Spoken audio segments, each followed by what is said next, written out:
It is my privilege and honor to introduce Dr. Shashi Tharoor. Dr. Tharoor is an Indian politician and former diplomat. Currently, he serves as chairman of the Parliamentary Standing Committee on External Affairs and is a member of parliament in the Lok Sabha. He served at the United Nations for nearly 30 years, rising to Under Secretary General. Since 2009, he's been a Lok Sabha MP from Thiruvananthapuram, Kerala, and has served as Union Minister of State for External Affairs and Human Resources. We welcome you, sir. I now invite Professor Happymon Jacob and Dr. Tharoor to the stage for their conversation.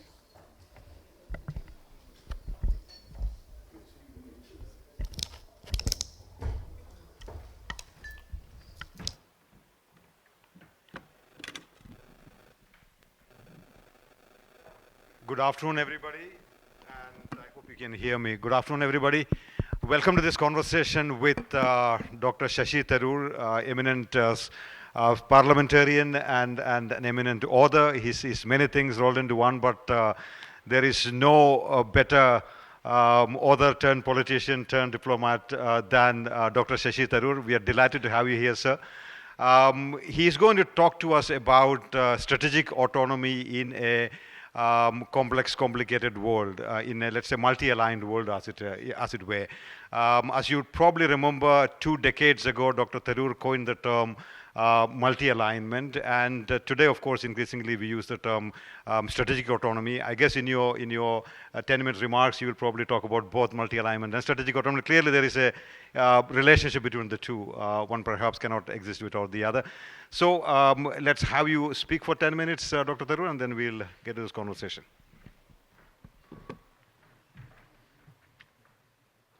Thank you very much, Happymon, and I must say that I'm very pleased to join this first edition. I'm sorry. Thank you, Happymon. I'm very pleased to join this first edition of the India's World Annual Conclave, where we reflect on the forces shaping India's engagement with our world. And when Happymon asked me for a speech, I said I'd much rather have a conversation with you, and we compromised on a short speech followed by a slightly longer conversation. So this year's theme, the mobility imperative, I think in many ways pushes us to think beyond physical movement and to consider how the flows of talent, capital, technology, and ideas are reshaping global alignments. As India positions itself within this evolving landscape, mobility becomes more than a development priority. It becomes a lens through which we understand power, sovereignty, and choice. And it is in this context that the idea of strategic autonomy, which some wrongly consider a static notion, takes on renewed relevance. In fact, in the shifting landscape of international relations, few ideas have evolved as dynamically as the concept we know as strategic autonomy. Once confined to academic debate, it now sits at the very heart of India's foreign policy vocabulary. Strategic autonomy very simply refers to the ability of a nation to make sovereign decisions in foreign policy and defense without being limited by external pressures or alliance obligations. It is not the same as isolationism, nor does it imply neutrality. Thank you. Rather, it speaks of flexibility and independence, of the capacity to engage with multiple powers on our own terms. Now, for India, this has always had very deep historical roots. It was shaped in many ways by the experience of colonial subjugation and the conviction that, particularly after 200 years of colonialism, that a free nation must never let others determine its place in the world. So from Nehru's non-alignment to the Modi government's current approach of multi-alignment, and yes, Happymon is right, when I came up with that term a couple of decades ago, it sank without trace.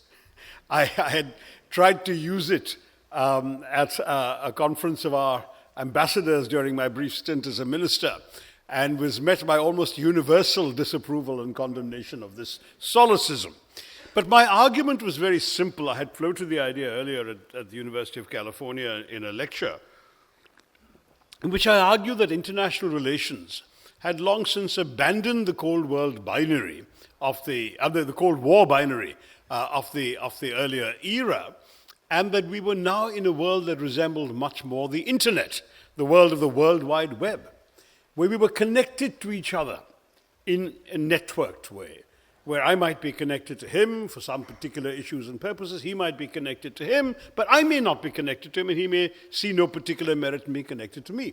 Now, that sort of world is the world that I dubbed a world of multi-alignment. And I illustrated it in many ways. One simple example was in those days, we used to have an annual meeting of the foreign ministers of Russia, India, and China in what was called RIC.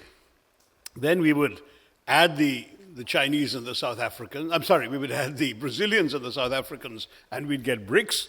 Then we would subtract the Russians, but not the Chinese, and we'd have BASIC for international environmental negotiations. And then we'd subtract the Chinese too, and we'd have IPSA for South-South cooperation. And India was the only country that belonged in all those configurations, not merely because its name began with that most indispensable element in any acronym, a vowel, but also because it actually had different things to gain out of each of these configurations and different things to contribute. And that was what I described as multi-alignment. Now, anyway, the fact is that successive governments have worked to preserve freedom of action while adapting to shifting geopolitical realities. And that is essentially what one can call, as Happymon rightly said, either a strategic autonomy, a phrase that goes right back to the late 40s, or multi-alignment, which is a more recent usage. But in either way, it offers a middle path between rigid bloc politics and passive disengagement. In practice, it demands deft diplomacy, resilient institutions, and a clear understanding of the national interest. But of course, the present international landscape brings its own mix of opportunities and challenges. The unipolar moment, dominated by the United States, has given way to a fractured and fluid order. China's assertiveness, Russia's revisionism, and divisions within the West, combined with Washington's unpredictability, create a world that is increasingly difficult to navigate. For India, this means constantly recalibrating relationships while safeguarding core interests, territorial integrity, economic advancement, technological progress, and regional stability. As global balances tilt, fracture, and reform, India finds itself walking a delicate tightrope among the United States, China, and Russia. In such a multipolar and volatile world, strategic autonomy is no longer an aspiration, it is a daily diplomatic practice, complex, demanding, and consequential. Now, we all know that India's partnership with the US has deepened significantly over the past 2 decades. Defense cooperation, intelligence sharing, joint military exercises, and technology transfers have all advanced. The Quad, the Indo-Pacific dialogues, the I2U2 grouping, and the India-Middle East Economic Corridor bear testimony to this maturing relationship, yet these are all enduring an inactive phase today. Shared concerns about China had also brought the two nations closer, yet the relationship has had increasing friction points. The Trump administration's erratic trade policies, tariffs, and sanctions have strained economic ties. Pressure from Washington to scale back energy and defense cooperation with Russia or to fully align with Western positions has tested India's resolve. Now, India's response, I'd argue, has been measured and principled. It has continued to engage with the United States while maintaining independent positions on global conflicts. It has insisted consistently on the primacy of national interest, and this, in many ways, is strategic autonomy in action. It is not an anti-American sentiment, it is simply a refusal to let another country's priorities override our own. China, of course, presents an even more complex challenge. The border clashes of 2020 shattered assumptions of benign coexistence, and tensions have remained high despite recent diplomatic progress. Yet China is also one of India's largest trading partners and a significant regional actor. India has therefore pursued a policy of cautious engagement paired with firm deterrence. It has strengthened border infrastructure, deepened its Indo-Pacific partnerships, and invested in indigenous defense capabilities. At the same time, India continues to participate in the BRICS and the Shanghai Cooperation Organization, where China has, of course, substantial influence. And talks on the border continue to make slow progress. This careful balance is essential. And yet, strategic autonomy here means avoiding the extremes of confrontation or capitulation. It means asserting sovereignty without becoming another country's counterweight. It means controlling China's access to the Indian economy while keeping channels of communication open. Rivalry does not preclude diplomacy. Decoupling is not always feasible or desirable. India's relationship with Russia, which is all in the news these days with President Putin's imminent arrival, is shaped by Cold War solidarity and long-standing defense cooperation. Despite Moscow's growing proximity to Beijing and its global isolation after the Ukraine conflict, India has maintained its engagement. It continues to buy some oil, to import critical defense equipment, and to converse diplomatically. This stance has invited criticism from the West, from both Washington and Europe. But India has remained firm. Its relationship with Russia is historical and multidimensional and is not subject to external veto. Yes, India diversifies its defense imports and strengthens indigenous production, but it does so without abandoning old partners. Strategic autonomy here means refusing to choose sides in others' binary contests. During India's G20 presidency in 2023, Prime Minister Narendra Modi also asserted that India had emerged as the voice of the global South.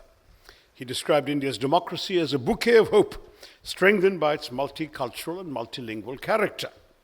External Affairs Minister Jaishankar has argued that partnerships must be based on interest rather than sentiment or inherited bias. India's is, I would argue, diplomacy with a spine, assertive, pragmatic, and unapologetically Indian. It seeks to be non-West without being anti-West. And it resonates across the global South, where rising and middle powers increasingly prioritize their own geopolitical and economic interests rather than be swept into great power rivalries. They seek agency, not alignment, voice, not vassalage. What emerges, therefore, from all of this is a vision of India as a sovereign pole in a rebalancing world, a nation that neither aligns blindly nor withdraws into isolation. Yet even as India pursues its strategic autonomy with principle, it faces significant headwinds. The global economy is deeply interdependent. Technological systems are dominated by a few countries. Defense modernization requires partnerships. Climate diplomacy demands coordination. Autonomy must therefore be understood not as isolation, but as resilience and adaptability, and indeed as multi-alignment. We must also recognize that domestic factors matter. This has been an increasing theme of my own articles on the subject. Political polarization, economic vulnerabilities, and institutional constraints can limit limit effective decision-making and force us into defensive options rather than give us the kind of leverage we need at the negotiating table. True strategic autonomy requires domestic economic strength, technological capability, and political coherence. We cannot be truly autonomous from a position of weakness. And in today's world, shaped by cyber threats, artificial intelligence warfare, space competition, the scope of autonomy must expand. It must encompass data sovereignty, digital infrastructure, and secure supply chains. India's recent efforts to build indigenous platforms, secure critical minerals, and assert its voice in global technology and in the governance thereof are meaningful steps forward. Strategic autonomy, if I may conclude, is not a slogan. It is a strategy. It is the art of navigating a turbulent world without losing one's bearings. As global power shifts accelerate, India must continue to walk the tightrope. It must engage with the United States without becoming a vassal, deter China without provoking war, and partner with Russia without inheriting its problems and its isolation. It must invest in capabilities, cultivate partnerships, and assert its interests with clarity and confidence. For in doing so, India does not reject the world, it reclaims its agency within it. Strategic autonomy is not about standing alone, it's about standing straight and standing tall. And yet it's equally about ensuring that our internal strengths keep pace with our external ambitions. We must recognize that a confident India abroad is built upon a resilient and cohesive India at home. We must continue to expand our capacities, deepen our economic foundations, and strengthen the institutions that anchor our autonomy. Only then can our choices be truly sovereign and our voice carry the weight of a nation conscious of its destiny. You know, as the French president likes to say to his prime ministers, I shall not keep you long, so I'm going to wrap up right there, and I shall turn over to Happymon to pursue the conversation. Thank you very much. Jai Hind. Thank you, Dr. Tharoor, for those very insightful, wise, and statesmanly remarks.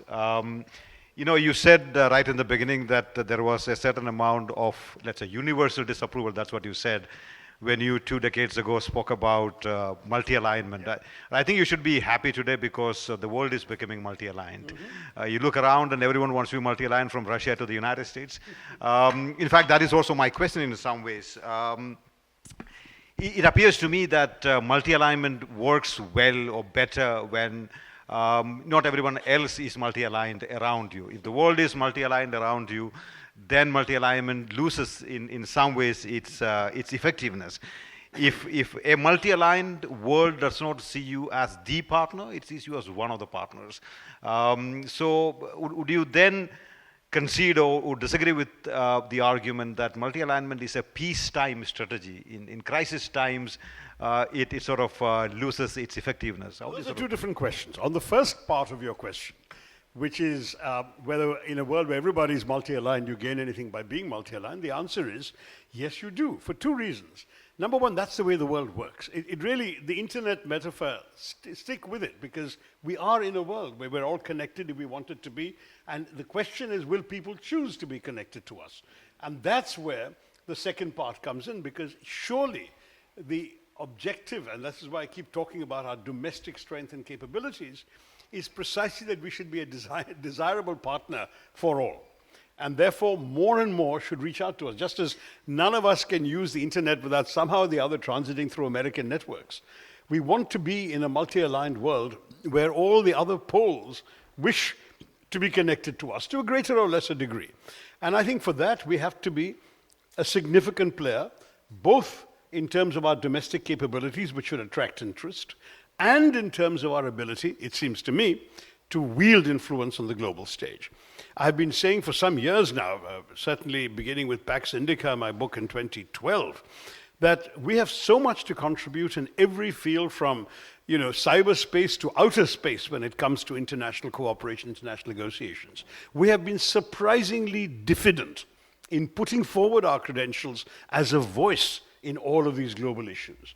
I think just as some of the smaller Western countries punched above their weight at one time because they were willing to expend diplomatic capital in pushing their, for example, if you look at the 1950s in Canada on peace negotiations, there wasn't a crisis in the world where the Canadians weren't out there trying to offer themselves as peacemakers. To my mind, that made them a significant country to be reckoned with for that period of time. And I think in some ways, early India too. You remember the Laos crisis, the Cambodia crisis, the Vietnam crisis, the Suez crisis. India was very much roped in. In recent years, we have actually been taking a back seat. We've almost been behaving as if we, and I say recent years not to blame any particular government, it's true of the last quarter century or more. We have almost acted as if we would sort of somehow be contaminated if we try to involve ourselves in all of this. Whereas actually, India has a lot to offer, has a lot to contribute. There are very many international disputes in which we have good relations with both parties. The the Iran-Israel dispute, the Iran-Europe dispute earlier on the nuclear program, the Israel-Gaza situation, the entire situation, frankly, with Russia and Ukraine. Which other prime minister could hug Mr. Putin one day in Moscow and 2 weeks later hug Mr. Zelensky in Kyiv? The fact is, these are things that India is able to do, but we have never put ourselves forward as a peacemaker or as a contributor to a peace dialogue. We haven't hosted a single dialogue amongst any of these contending parties. When it comes to international negotiations on these subjects, as suggested, where we've finally begun to take the initiative on cyberspace, in the sense that Prime Minister Modi co-chaired the AI summit in Paris and will be hosting an AI summit in Delhi in February. That's a very welcome beginning, and I endorse it. We need to do more of this kind of stuff.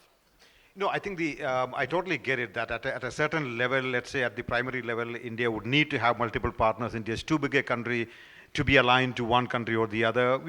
Our needs are big, our aspirations are bigger, so we need to have multiple partners. But I think the larger question, the second part of the question that you said, the other two questions, which is that when push comes to shove, when there is a crisis period, you cannot have everybody standing by you, and everybody will not stand by you. So how do you make that distinction from moving to being with everybody and being a friend to everybody, to choosing those, making those choices? It depends on the quality of your relationship. So, for example, we have had significant defense intelligence cooperation with a number of Western countries.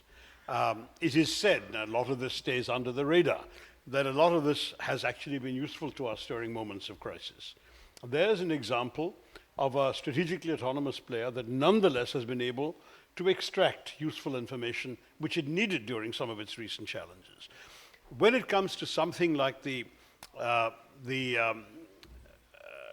think it's difficult, it's invidious to take specific cases, because those specific cases involve classified information that I'm not privy to and you're not privy to. So we may not be having a totally useful conversation. But I think it seems to me that when it comes to something like Operation Sindoor, and when it came to the Galwan clashes and its aftermath, there was an impression that India was completely alone, which I think is belied by what little I understand of the reality of some of our contacts across borders.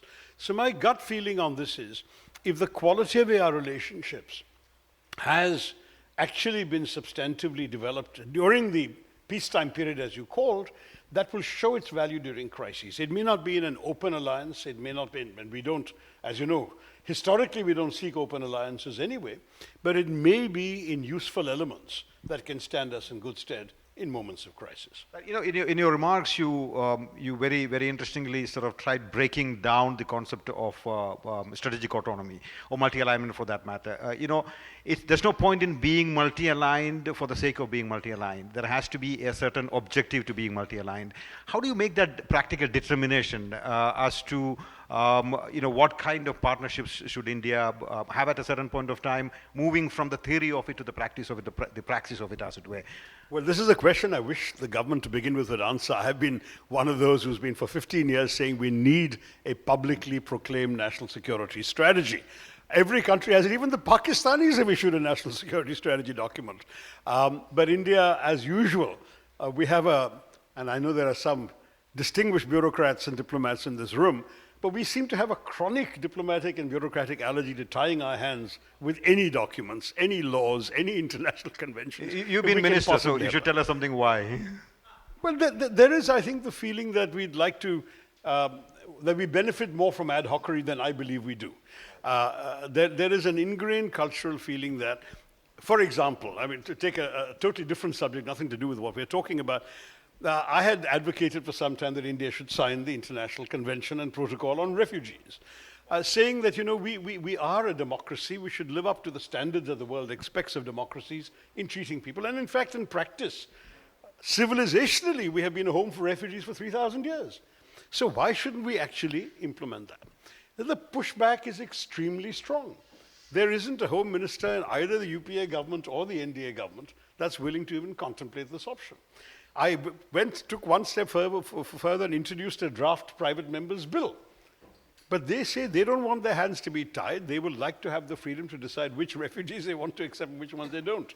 And I think the problem with that is it is not, to my mind, a sensible policy for a democracy, because ad hocism lays us vulnerable to various kinds of problems arising with each specific situations. If you have a refugee law, a status determination process that determines whether an applicant is a refugee or not, or a class of applicants can be given status or not, you actually have a legal basis you can show the world. Sorry, this group of people we do not consider to be refugees, and therefore we are deporting them.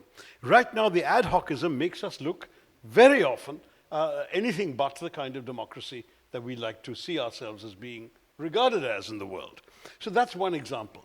This ad hocism is something people prefer. If you publish a national security strategy, the others will read meanings into it. It'll tie our hands if we do this or don't do that. Let's not have a strategy. I mean, that's, to my mind, silly. At one point, a draft was prepared by one of the National Security Advisory Councils.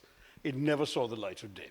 And the truth is that this is an example where if we had a policy, we can say, well, look, this is how we see the world. This is where we understand the principal challenges to us to be, and therefore our relationships with other countries will be governed by our desire to protect ourselves against these challenges. So for argument's sake, if you see that your principal military threat is China, in a moment of crisis, who will stand with you in a conflict with China? You better know the answer to that, because otherwise... But if you say no, on the contrary, we're going to have great relations with China, we're going to be trading with them, we've already got a $100 billion import deficit, we'll double that. Some people in our business community would love to see us getting even more embedded with China, attracting Chinese investment, all of that. Then the question of needing allies against China becomes academic because you've already capitulated. But what is your position? Mark it out. I've articulated my view, but that's my view. And I frankly... And I've been a member of parliament and individual Indian citizen. That's it. Dr. Tharoor, the theme of our conference is the mobility imperative. Do you think there is a fundamental tension between mobility and strategic autonomy? I mean, in fact, you wrote in, I think in Indian Express recently, we must navigate a trilemma of digital governance, digital ascendancy, digital capitulation, or genuine digital sovereignty. And you did basically say that we should try and we should choose digital sovereignty. How much of that is a possibility in reality? Because there is a tension between mobility, the world is, things move back and forth, and strategic autonomy. Well, why should we be mobile and if others are unwilling to be mobile? In other words, yes, I agree, there should be free flow of information and data. But who controls what? I mean, are we going to essentially, in a one-way traffic, surrender all our data to a set of companies located in one part of the world that will alone essentially be able to mine the data of Indians? I don't think that makes sense. I think we have to stand up. And at the same time, I think we should welcome a free flow in both directions. We're not going to be China and wall off the internet for our country. That would be disastrous for a democracy like us. But at the same time, we can assert our claims to having some sovereign autonomy when it comes to things like having some access to, control of our own data. I mean, frankly, our data is a goldmine. We have 1.5 billion people soon, who each of whom is everything from a genetic data bank himself or herself to a generator of information that the rest of the world can find useful. Dr. Tharoor, one of your recent arguments, which you wrote in, I think in the Indian Express perhaps, created some controversy about the Indian diaspora. You wrote in the wake of the India-US standoff, if you care about the relationship with your motherland, then you should also have to fight for it, speak for it, and make more of an effort to press your political representatives to stand up for India. A lot of people made the argument that the Indian origin people in other countries are probably not Indian citizens, so why should they stand up for India? Well, I mean, I was mildly surprised by the backlash I got, and there was, you're right, quite a backlash from various Indian American groups who argued that their loyalty is to America and not to India. But you see, the entire logic of the American democracy, and I've lived there for very many years. I went to graduate school there, did 3 degrees, and then spent 18 years of my international working life in the US, so I thought I knew the way American democracy worked, is that every American citizen has the right to help define what is America's national interest. And that's why, for example, Jewish Americans have never hesitated to lobby and press their governments, their elected representatives, their senators and congressmen, to speak up in the interest of Israel. because they believe that's America's national interest. At one time, the Irish Americans were extremely vocal in supporting the IRA and their resistance against British occupation of Ireland and so on. I mean, this is a very well-established American practice. Why should Indian Americans suddenly be embarrassed to call a congressman or a senator and say, we think it's good for America to support India in this or that? To my mind, it actually betrays a failure of imagination on the part of Indian Americans to not see themselves as having agency as American citizens to be able to influence American representatives. I can tell you it was a white American congresswoman who in a meeting with me said, with my committee in fact, said directly, I was surprised that when all these issues came up of 50% tariffs and so on, there was not one call from anybody in my constituency, and she had, I've forgotten, 18,000, I think, Indian American voters in her constituency. She said, not one call telling me to take a stand against this. Now, it so happened that she had some interest and she took a position, but not because she got a call. Whereas you can be sure, she said, on any issue involving Israel, I get hundreds of calls. That's how American democracy works. So I was not asking Indian Americans to be disloyal to America or to have their loyalty questioned by others. I was asking them to exercise agency as American citizens within the rules and established practices of American democracy to speak up for their motherland that they claim to love, and frankly, which they have lots of connections to. They keep visiting. They keep attending Howdy Modi rallies in Houston and so on. I mean, let's also put some tangible benefit behind it. How much time do you have? Go ahead. We've got another 10, 15. Do you want to take a few questions from? One more question. The US case is probably only a test case. You have Indian students, Indian citizens, Indian origin people in other parts of the world too. I think the question is, how do you, let's say, use their services or use their help in promoting India's national interest internationally without making them feel being instrumentalized? I think there must be a certain way of doing it. Well, I've been having conversations with British Indians, and I'm quite unapologetic about it. There are numbers of MPs, members of the House of Lords, as well as the House of Commons, whom I've spoken to about precisely this issue. And I must say, they don't feel that they're being instrumentalized. They feel that they have an active interest and active role to play. Look, you can't help looking at the mirror and seeing who you are, right? You may have a title with a lord attached to it. You may have a British passport with 3 lines on it. But that face is telling you that others will also see where you come from and what your origins are. Why should you have to be ashamed of your face? Why should you have to be ashamed of who you are and what you look like? I mean, as far as I'm concerned, when I have these conversations, at least with the Brits, I haven't had the kind of reaction that I surprisingly got from the Americans when my article came out. Because to my mind, they have understood that this is the way the game is being played. By the way, our neighbors just across the border in Pakistan are actively cultivating the Pakistani diaspora. You may forget, for example, that General Munir, in those days he was still general, his notorious speech that prefigured the Pahalgam massacre was actually addressed to a Pakistani diasporic audience. They are very openly instrumentalizing their diaspora. And I think for us to be embarrassed or diffident or somehow that Indians have to assimilate because that's how they do well, they are doing well, fine, thank you. But I think we should turn to them unapologetically and say, hey guys, how can you help us? And indeed, how can we help you? If because you're Indian, you're having a rough time in your country, I don't see why we can't speak out, why we can't use whatever economic, diplomatic, other intelligence muscle we may have to press those countries concerned. Let me give you 2 examples to underscore my point. Recently, there was an awful series of racist attacks on Indians in Ireland. The pushback from Indians in India, including myself, calling on the Irish to rise up and defend their Indian brethren in Ireland actually worked. I've had tremendous feedback from people in Ireland about this, including I've met white Irish people who said to me, we're very glad to stand in solidarity with you. But we have to demand that solidarity. You know, I mean, let's stand up and say that we notice when you do these things to us. Similarly, I think there's a great deal of consciousness in Australia about the significance of the Indian diaspora and the need not to stigmatize them for being Indian. And this has come about after some unpleasant incidents, but also very intensive diplomacy, which I played a part in when I was minister, so it's some years earlier than the Irish episode, which is just last year. But I'm just saying there is a lot that we can do unapologetically without in any way coming across as somehow misusing or abusing our role as a government. I do feel that, that if the diaspora exists, and they're abroad in a foreign country for absolutely their own personal purposes, we never sent them there. Unlike, some of the mass migrations under the British Raj, those who are there now are there, and they've chosen to be there. But if they feel an affinity with us, it is, in my view, not inappropriate to ask them how that affinity translates into policy positions, whether they agree with them or not. I mean, they might want to oppose some of our policy positions, and some do. Thank you. Ladies and gentlemen, we have about 5 to 7 minutes for some questions.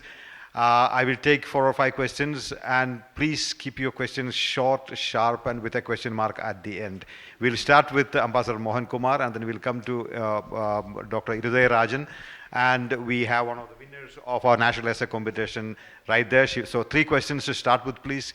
Please give Ambassador Mohan Kumar, we have 5 to 6 minutes, so Mohan Kumar, the mic.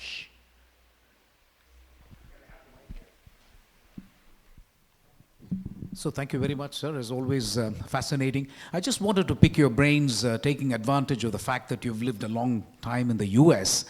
Do you think Trumpism, as I understand it, and let me break it down in terms of his approach to trade, in terms of his approach to immigration, and in terms of his approach, possible approach to China, because I don't quite know whether there is a definite policy vis-a-vis China. Will these 3 things outlast Trump, notwithstanding the Mamdani phenomenon in New York?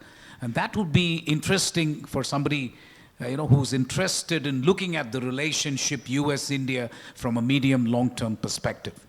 You're right that we have all been trained intellectually not to be seduced by epiphenomena, that is the superficialities of personal behavior, and to look at the underlying trends that they are symptoms of. And to that degree, you are totally correct in saying that there are larger American concerns about trade, immigration, and China, which may outlast the individual who's expressing them now. But there is no getting away from the fact that the American system permits excessive personalization of policy. That the American system, because it is one where you vote for an individual, and the individual very often does not feel hemmed in by party positions or established stands or even precedents, means that the individual's temperament and inclinations have an outsized impact on these larger phenomena, the underlying phenomena that you are hinting we should identify. Now, let me stress that this is particularly problematic when it comes to Mr. Trump, because he's a mercurial figure. He says various things which may contradict what he said 2 days earlier and may again be contradicted by something he says 2 days from now. I mean, if you look at his language on Mamdani and the extraordinary sweetness and light in which he bathed them when he came to the Oval Office, that itself is a study in unpredictability. Now, if you look at the broader trends beneath on trade, there is no doubt that the American working class that made up the bulk of the MAGA movement were extremely unhappy about globalization because it took their jobs away and outsourced them to Shanghai as they saw it. And they basically said, why are we voting for these Davos-type elites, Goldman Sachs in New York and all these characters go off to Davos conferences, who are taking away our jobs and depriving us of the better future. This is in many ways the first American working class generation, the very first, which could not automatically and axiomatically assume a better life than their parents had. A bigger car, a bigger house, a higher salary. And this is something which has deeply troubled a lot of Americans. The problem is, it's possible that Mr. Trump's reaction on trade, which is through tariffs, actually misses the point. And this is going to, I think, clarify itself very clearly in the next 6 to 9 months, because this year has not been an obvious year to study the impact of the tariffs on American consumers, because with the anticipation of tariffs, there's a huge amount of increase in imports in the first quarter of the year to create buffer stocks that will be immune from any future tariffs. Those stocks essentially were what were being sold till about September or so. Then prices already started going up, and very quickly, Mr. Trump has already scaled down tariffs on 31 mainly food items, because the American ordinary same working class person who was supporting him on this issue suddenly realized that his prices were going up at the supermarket and his salary isn't going up. So Trump had to quickly lower that. That's one example. This may actually worsen. If there is no peace with Russia and Ukraine and the sanctions on Russian oil continue, oil prices are inevitably going to go up. And if that happens, that again will hurt the Americans at the pump. So you're suddenly going to see a political backlash from the very people who were shouting themselves hoarse over Trump. Immigration, on the other hand, is part of this problem and yet not the whole part of it. The immigration argument in America is about the fact that foreigners have come in and taken what few jobs there are. And so it's not just that our jobs have gone to China, or for that matter to Bangalore at one time, it's that these guys are coming in and doing jobs that we could do.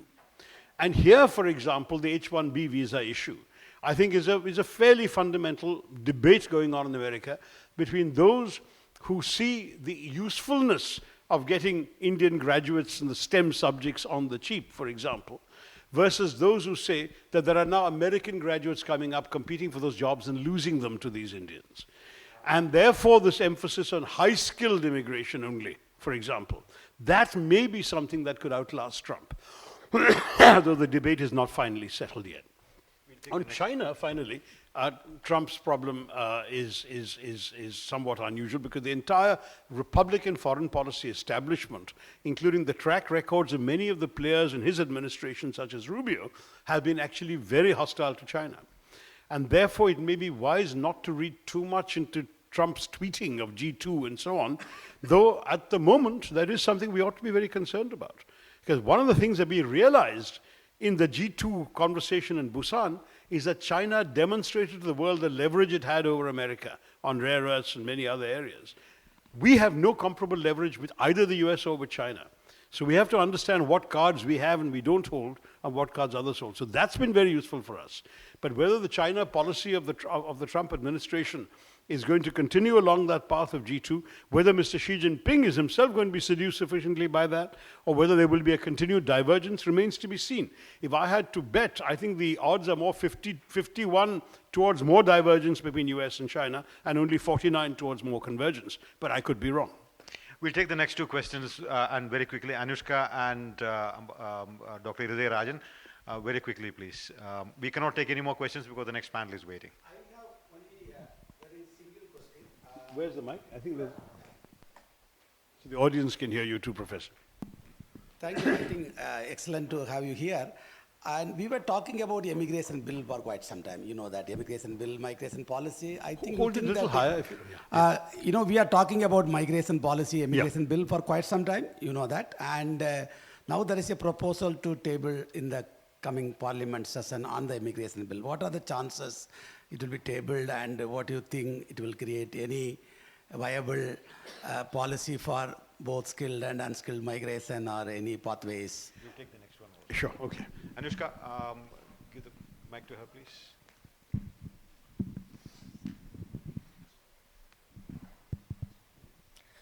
Thank you, Mr. Tharoor and Mr. Jacob for an extremely engaging session on multi-alignment. So my question was slightly more academic, but since we're talking about multi-alignment, and this is in context of Putin visiting India tomorrow. So Russia is currently also pursuing a sort of multi-alignment if we consider its relations with India as well as China. So my question is more concerned with the Indo-Pacific as a region, and like you rightly said, who will stand with India as far as confronting China is concerned. So my question is, what would be your projection of Russia's strategic alignments in the future in terms of balancing out its partnership with both India and China, specifically in the Indo-Pacific region where India-China rivalry can be seen at its starkest? Thank you. Thank you. Very good questions, both of them. Professor Hriday Rajan, on this one, I must say that going back to my first term as chairman of this committee 10 years ago, I have been clamoring for a revision to the Migration Bill of 1983, which is woefully out of date. And when I became chairman again, it's one of the questions I've been repeatedly pressing the MEA on. Where is a revised immigration bill? Now, it seems to me that they have accelerated a bit of work on this. One of the issues has very clearly been the absolute reality of the fact that Indians are migrating in ever larger numbers, partially because of relative job scarcity in our country, and many of them are looking for possibilities abroad, and the need to regulate that in a sensible way. For example, through mobility agreements with interested countries, so that there is a clear understanding as to what kind of people they would take from India and for what sorts of purposes and what conditions would be offered. So you don't have the situation of this unregulated migration to Russia with people being press-ganged into the Russian army when that was not the ostensible reason for which they were hired. And that is, I believe, going to be a subject of discussion when President Putin's here, is a mobility agreement with Russia. There are mobility agreements coming up with some of the Western European countries which are looking for highly skilled labor. Very specific areas. They want nurses, they want doctors, they want IT professionals, and so on. But at the same time, you're quite right, there is a genuine phenomenon of unskilled migration out of India, which we used to do with the old immigration clearance required system. And that needs some very sincere updating, as well as protections for our unskilled labor, which currently don't always seem to be available in moments of distress. So until I see the draft law, it's going to be difficult for me to be more precise than that. But you and I share 100% commitment or idea that our migration policy requires an updated new law, which should be humane, which should be intelligent and attuned to the realities of the global market, and which should at the same time protect the interests of our workers. Anushka, on the question of how multi-alignment works in the Indo-Pacific, this is a genuinely tough one to answer, because we had a certain set of assumptions in the last 25 years. Even the creation of the phrase Indo-Pacific, which you'll remember came out of Washington, not out of New Delhi, was an indication of the way in which the Washington as a capital saw this region, and saw the centrality of both the Indian and the Pacific Oceans, and the role of India as a significant player. Whether we wanted to be a counterweight or a counterbalance to China is a different matter. But our involvement in the Quad was meant to be a signal of Washington's commitment, as it were, to seeing a shored up capacity, if not to contain China, at least to constrain it when it came to the interests of the four participating countries, Japan, Australia, the US, and India. In turn, India, for example, talked about the importance of freedom of navigation and so on, even though for us that has not been a major issue. Our major issues relate to land problems, which the others don't directly have. But at the same time, right now, the way in which Mr. Trump has behaved, and particularly after the so-called G2 meeting in Busan, one really has to worry whether the fundamental conceptual underpinnings of the Indo-Pacific concept, and therefore of the Quad itself, have been tossed aside, or whether it is merely a temporary glitch and things will, business as usual will resume. We don't know. And the honest truth is certainly none of us sitting here know. There may be conversations going on between the two foreign ministries, and certainly there are conversations going on, we know, between the two trade delegations of the US and India. But whether we can look back and say, we know that when it comes to a crisis, the US will have our back in the Indo-Pacific. At the moment, I don't think anyone knows the answer to that. And therefore, it's premature for us to give you a conclusive answer. All I can say is we have to be alert, we have to continue our dialogue. There are 4 members of the Quad. We can talk to all of them individually, even if we can't have a collective summit as was initially planned. But at some point, a call will have to be taken, because it is India's turn to host that summit, as to whether a meeting at that level is going to happen. It was meant to happen in November or this part of the year. It did not happen. It could presumably be rescheduled in the first half of next year, or it could be deferred indefinitely, and an indefinite deferral will carry its own geopolitical signals to all the actors concerned. Thank you so much. I must also say that even though we don't have national security doctrines and statements coming from the government, the one report that you must take a look at is the Parliamentary Standing Committee report, or by External Affairs Committee. Excellent reports, so detailed, and a lot of people actually don't look at that. It's a very detailed primary source in some ways. Thank you. So congratulations. I'm very proud still of the ones we did on China and Pakistan. Absolutely. In my first term, and we do have one coming out on Bangladesh soon that I would commend to you. So we are trying to stay actively engaged, and that's the role of Parliament in working with the MEA is something that I believe is extremely useful for our country in fashioning a truly bipartisan foreign policy. Thank you so much, Dr. Tharoor, for this fascinating conversation. Thank you for taking the questions and your remarks. As always, it's been fantastic, and we'll take away some of these important points that you sort of mentioned in your remarks. Thank you so much once again. Thank you, Happymon. Let's put Thank our you all. hands Enjoy together the for- rest of your conference.